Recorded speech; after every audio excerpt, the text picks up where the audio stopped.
Rob Van Dam, what a good dude and what a good pro wrestler. I think a lot of people forget today just how good he was. I'm not just talking about his ECW run, where he did kind of change the business in many ways, or at least help get eyes onto ECW. But look what happened when he did first come over to WWE. The fans loved him, and throughout his tenure there, they just loved him more and more and more, until he was one of those guys that everybody wanted to see. And there was a reason for this, because he was so good in the ring. His laid-back persona, where he was all like, yeah, whatever, man, I don't care, that was unique, and it made him stand out. Unfortunately, though, it does seem very likely that we're never going to see him back in a WWE ring, and that straight up sucks. Why? Can't use right arm? Here's why.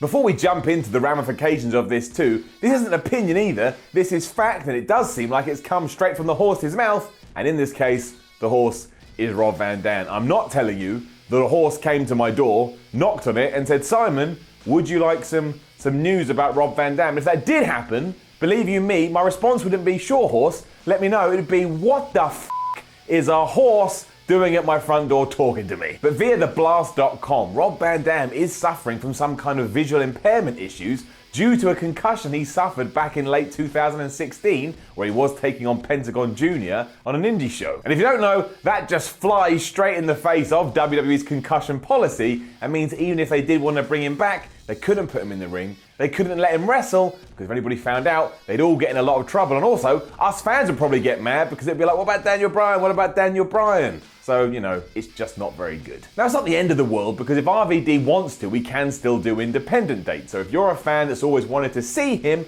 you'll probably get the opportunity just outside of the realms of Vince McMahon's company. And that's good. The man's a legend. If you've never seen him, you should. He's still impressive, even though he's like 46 or something. He doesn't age for some reason. The upsetting part does come in the fact that he hasn't wrestled for the Fed since 2014. And while that run was good, let's be honest, all of RVD's runs in the WWE were pretty good, it didn't feel like a farewell run, and he'd done so much in his career, he probably did deserve one. If Rob Van Dam was going to bow out for one last time with the biggest company in the world, he should have been allowed to say goodbye the way that certain guys are allowed to say goodbye. And I don't know if that would have been a last title run, be that the world title, the IC title, the US title, the tag team titles, a big Mania match or whatever. I just think a lot of us would have appreciated that. Instead, he kind of walked away with a big question mark over his head, and forums all over the world was like, you think RVD will come back? Maybe RVD will be a surprise in the Royal Rumble. Maybe he'll have a nostalgia run for a WrestleMania match. Because let's face it, some guys do make a proper mark in the industry, and we want to see that before they do go off into retirement. I think RVD,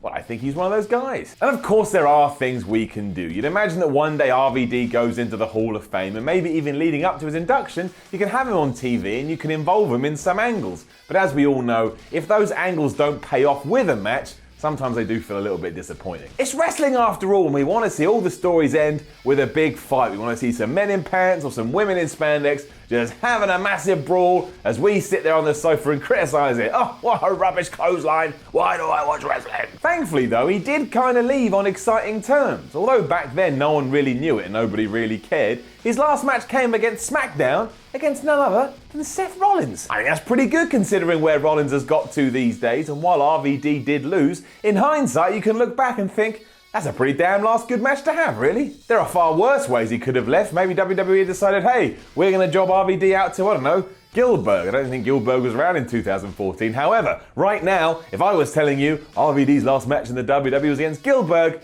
that ain't going to be as good, is it? I mean, where's Gillberg now? I don't know.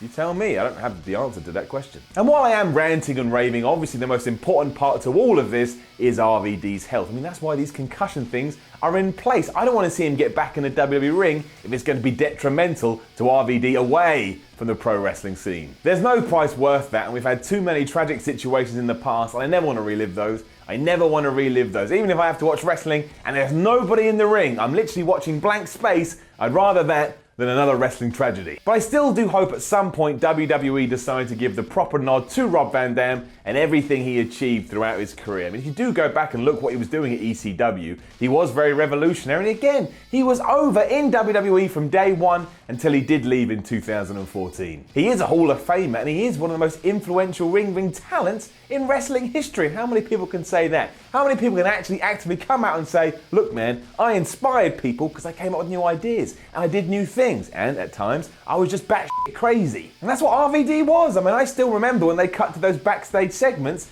and he was doing that weird split, holding a weight and dipping the weight. How the hell did he do that? He should be in the Hall of Fame just for that. Somehow that exercise should even induct RVD into the Hall of Fame, and that doesn't even make any sense, because an exercise is, if anything, it's nothing. It doesn't exist, it's empty, because you have to do the exercise. I don't even know what I'm talking about now. I'm just ranting and raving because I'm on loads of pain medication because of this. I didn't need to say that, but I have. Let's move on. Anyway, it does seem likely that we're never going to see Rob Van Dam back in the WWE ring. However, I still hope at one stage he does get his due, and I also hope that he keeps doing a few independent dates here and there. So if you want to see Rob Van Dam, you certainly can. However, don't risk your health, Rob Van Dam.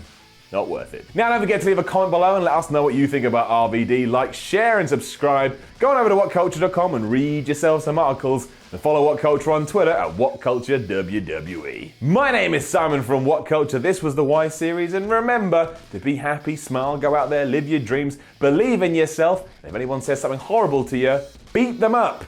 Don't do that. Don't do that. Just ignore them. Stay true to yourself. Hey guys, thanks for watching the video. Don't forget to subscribe below, and if you're looking for more content like this, then try a few things that are floating about around my ears. It might be fun. I can't promise it though, but it might be.